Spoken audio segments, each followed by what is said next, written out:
Everyone, আমি অনেক দিন পরে এবার 2 বছর পর প্রায় ফারাক্কা এলাম। গঙ্গায় স্নান করতে নামবো এখন।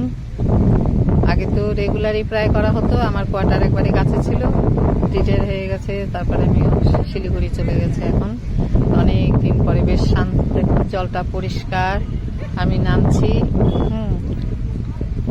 জলে একটু ঠান্ডা তো আছে এখন, কিন্তু ভালো লাগে।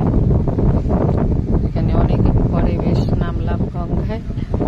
গঙ্গায় স্নান করা আলাদা একটা মজা, পরিষ্কার জল। এখানে আমি স্নান করবো এখন।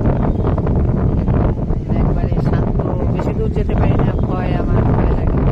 বউটাকে বললাম, ওর হয়ে গেছিল, একটু দাঁড়ানো, আমি স্নান করিনি। তারপরে জয় মা গঙ্গা।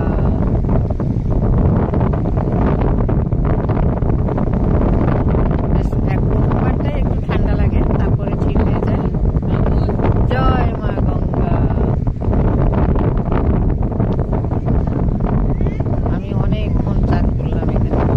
জয় মা গঙ্গা, সব শান্ত করো, অসুখ বিসুখ দূর করে দাও। জয় মা গঙ্গা। ভালো লাগলো বেশ। আর একটা এসছে, গঙ্গায় স্নান করবো না, একটু গঙ্গায় স্নান করে গেলাম। গঙ্গায় স্নান করা খুব ভালো, যাদের সর্দি থাকে সর্দি টর্দি পালিয়ে যায়।